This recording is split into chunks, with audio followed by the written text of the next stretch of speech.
tradesman always blames his tools. And that's what I'm doing right now. What are we doing, Sonny?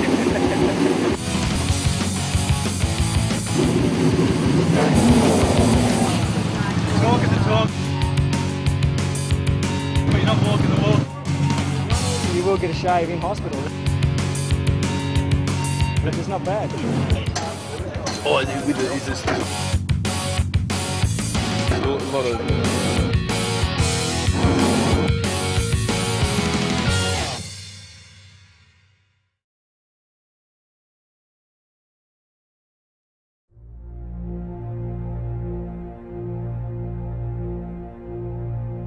You see guys out there, like I've been out and watched a couple of times this year, and there's guys that are new to it, and they're having a pretty good run. But everyone knows you're only one race away from a wreck. Qualifying 5th in the D main, I realised then and there for the first time that I was going to be forced, no matter what I did, I was going to be in traffic. I just thought to myself before I went out, look, regardless of what happens, I'm going to get in traffic and I'm going to try and compete. I'm going to try and overtake. I'm going to, I've got nothing to lose, or I suppose I had a little bit of stuff to lose, my life being one, but other than that, I was going to do it. We're crawling around the track for the rolling start, and all of a sudden, lights change and it's on. There is just a deafening roar. They were roaring down the front straight into turn 1 and 2, and then tragedy strikes. Runs in second spot. Colour goes off the track. Opposite car. And one really. That's Martin Hankins' motor. Yep, that was reading its ring out. We had a car upside down against the wall. Very hard to see. It's a dark coloured car.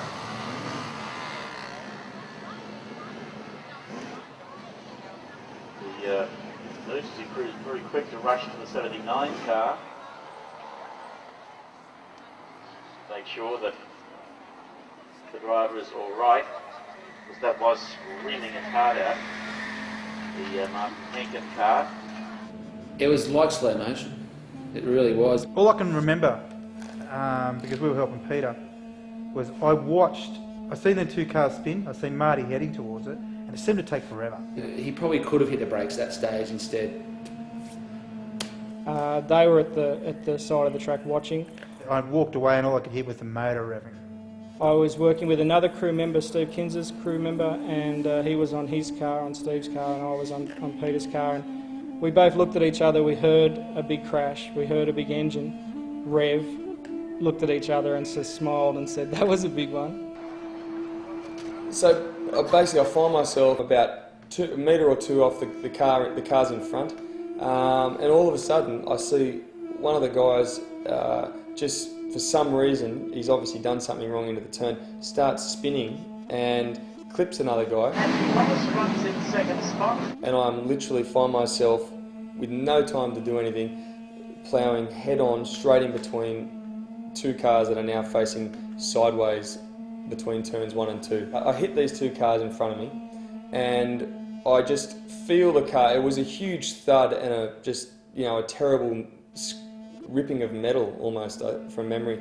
And I basically just find myself launch over the top of them. I don't know what happened to them. And I just look, I knew I'm in trouble here. This isn't good.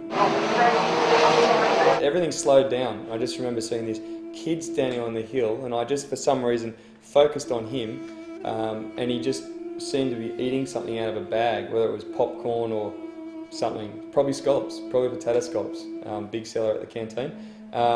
And I watch him and then all of a sudden he just starts dropping below my line of sight. As I go up, I then see the stars in the sky and I'm in the air thinking, oh no, what am I doing in this thing? And I'm sort of twisting, but I'm coming down again. And then there's still this same kid coming into my line of vision, just eating something out of a bag, just watching me. All of a sudden, I come jolting to a stop and I've just hit this wall at top speed. And the engine is roaring. That's Martin Hankins' motor. Yep, that was reading its ring out. All of a sudden, these medics and emergency crew had rushed around the car and were asking me the obvious questions, whether I was okay. and whatnot. But my first question to any of them was after I could breathe again, was how was the car? How's the car? Yeah, bit second hand. Just in his rookie season of sprint car racing, this gentleman is.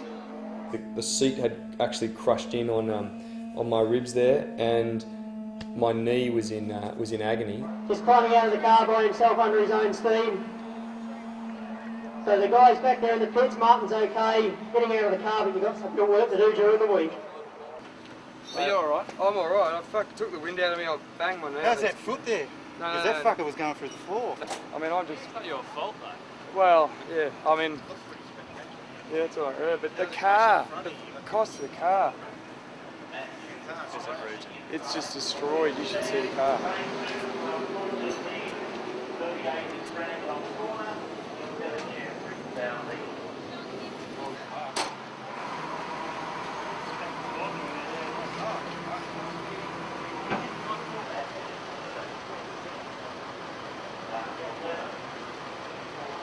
Everyone's going, she's not that bad, mate, she's not that bad. I'm thinking, these guys must have your eyes painted on. This car's destroyed.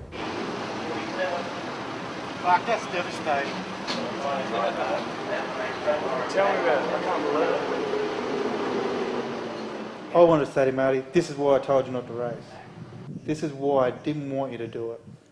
You know, like, I don't think Marty was even the chance when I tried to explain to him how much a car costs that it would ever happen to him. As I was saying very excitedly no less than half an hour ago, I was feeling confident about how good we were going to go in Knoxville. Might be eating my words a little bit now. I don't even know if we'll be able to race for the rest of the season. This has just turned into an extremely expensive night.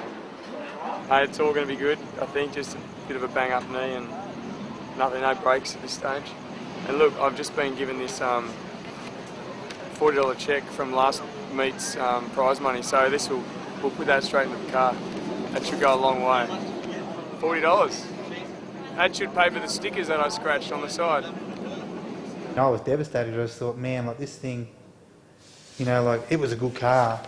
The car meant a lot to us, but shouldn't have really, because if it meant a lot to us, it shouldn't have been out on a racetrack. Yeah, it meant a lot because, like I said, it was built here, and to go out and get wrecked, like in the, you know, and that was the hardest thing, is that Marty didn't understand that, and I guess he wouldn't, but it'd be very much similar to him building a school project which he got an A+ for, and me jumping on it and breaking it. You know, that kind of a feeling. It's just hard to describe it. I mean, it's a car. Don't get me wrong, it's a car. You can't get too attached, but. Guru was obviously upset because this car wasn't one that he just bought as a completed roller and ready to go. He'd put this car together over a period of a few years, piece by piece. He actually made the comment to me later on, which I think was a little bit dramatic, but he did say that watching the crash was like losing a child. Now, a man that takes his sprint car that seriously probably should do himself a favour and take a season off. You shouldn't have your pride and joy out there on a racetrack. You should have a race car on a racetrack. So we had our pride and joy out there on a racetrack, and it got torn away from us, and we were heartbroken.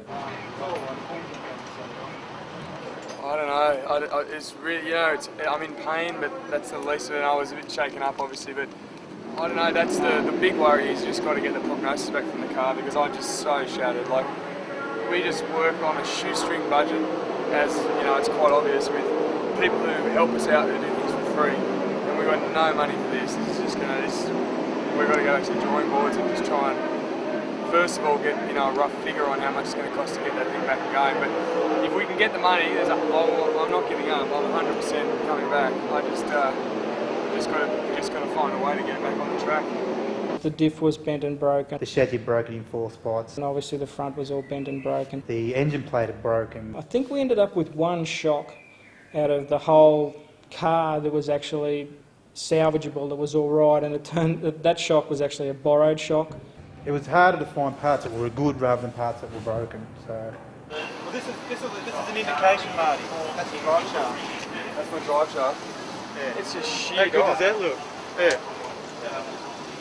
That's like, it's not that way on purpose. It should be like that. That's a lot of force to do. That's even elongated a bit, you know? It's like being twisted off, ripped off. That's just snapped clean off. In the force, that's snapped, snapped this metal right in half. This is what I've spoken to Lynchy. Apparently, the rough ballpark figure is, and this is without the motor at this stage. We're looking at 20 grand. But I refuse to let this be the last race of the sprint car that I have. That's bullshit. I'm not going out like that. I think we're still in the hunt. We're going to Knoxville. I know, but we've got to solve this small little financial problem before we start booking flights. We had mounting debts that weren't going away, unfortunately. If anything, they were exponentially growing. We were still stringing Steve Guru. Yeah, we were still stringing him along. We had no idea what we were going to do about getting the money because it just wasn't forthcoming as we'd hoped. Well, I know. Well, that's credit card central. So we'll pay for the car and get that back up and ready, so it's all good. And then we'll got to start working on the dream again. Yeah, we can get the car back up. That's right. We just got to get that money. It's tough. But that's sprint cars. Correct. That's what we love it. There was interest from a few production houses in making a Kings with Wings TV series about the exploits of what we've done over the past summer, and also to help propel us forward and get the funding to head over to Knoxville. It's Martin Hankin calling, mate, from Kings with Wings. I tried to call you last week.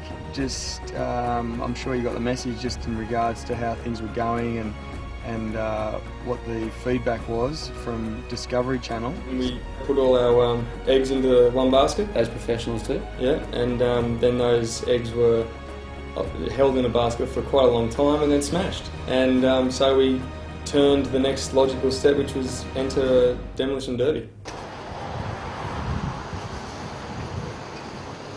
I'm going to drive this baby straight into the demolition derby tonight. $2 grand prize money. We need it to go into the sprint car. The idea is everyone gets out there and crashes into each other until there's only one car remaining. I was worried about it, but I felt it was playing on my strengths because I was pretty good at crashing by this point. I might, when we get here, I'll practice shaking hands and you handing me something, like we may as well practice getting the trophy. All right, let's strip and gut this baby. I feel like I'm actually doing something for once. I had a bit of a mishap. You're not actually supposed to break the glass, but I was using my deft touch. The Toolbag was working in the back seat and I rained glass upon him. I was very conscious of the fact that I'd gone from driving a sprint car to a demolition derby in the space of a few weeks. It was the classic tale of from the penthouse to the shithouse. Fall from grace for this suit. I quickly scanned the registration page and I couldn't see, unless they've incorrectly spelled Malachi, I haven't seen the Malachi brothers or Pinky Tuscadero. She doesn't appear to be here tonight. And then, unfortunately, got rained out. It's been raining on and off all night, but we thought we'd definitely be able to get on. It hasn't been too bad, but it's coming down pretty solid now, so they've cancelled it, which is terrible. When it got rained out, I was shattered. I mean, this was just the last nail in the coffin. It was after a long line of similar, setbacks. I just couldn't believe it. We wanted the prize money, $2 grand, to get our sprint car back on the track. We needed to win $2 grand. I know. The car cost us 2.5. We're going good. Apparently, they hadn't called a demolition derby off in years and years. It just doesn't matter. Whatever the weather is, they get out there and do their thing. What are we going to do? We got no trailer. I know. Whose smart idea was this? This was a dickhead idea. What's going on? It's a perfectly good automobile up until a few hours ago. And we ruined it, and now the race ain't on. There's no like this is destroyed. We needed the money, now we're deeper in the hole. This was perfectly fucking good. After the Demolition Derby fiasco, reality had really started to hit home. The network deal had fallen over. There was still no sponsors coming in because we didn't have a car for them to sponsor. I'd do it again. I'd have no fear. But I think they need to be... I think they're a lot smarter now. I think I don't have to explain too much because I think they're a lot smarter. We'd taken out a personal loan to keep Guru's wolves at bay. Marty has taught me something. He's taught me how to treat a race car like a race car and not like a pride and joy where you polish it and wash it. try to take it out to the racetrack and everything come back beautiful and perfect. That's not the point. The experience was good, you know, it really was. If I could choose what mark I left on the world of sprint cars, maybe that I led the push for a healthier menu at the canteen. Yeah, it was heaps of fun. It was hilarious. It was a ball. I had no problems with it whatsoever. I'd do it this year. I'd do it next year. It doesn't worry me. Like, they were good blokes. And as I said, I'm not competitive. If I could do it again, I'd drive. The King's dream, is it dead? No, the dream never dies. Will I be seen again as a sprint car driver? You know, you just keep fighting on and you keep dreaming. Look, I don't want to say never. Never's a long time. You know, money's just incidental in this whole thing. It's lit the fire, I think, to take on bigger challenges. We'll raise the money. There's always next year. Knoxville isn't going anywhere. That's exactly right. And neither are we. That's exactly right.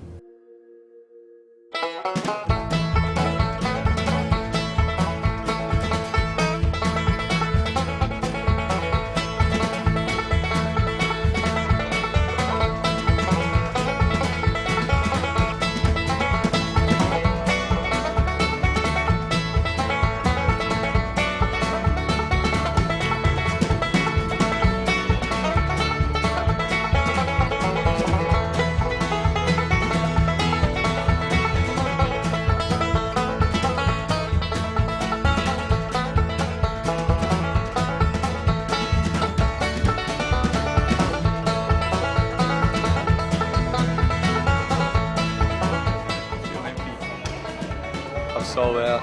It's all over. It's terrible. Now I know how Metallica must have felt.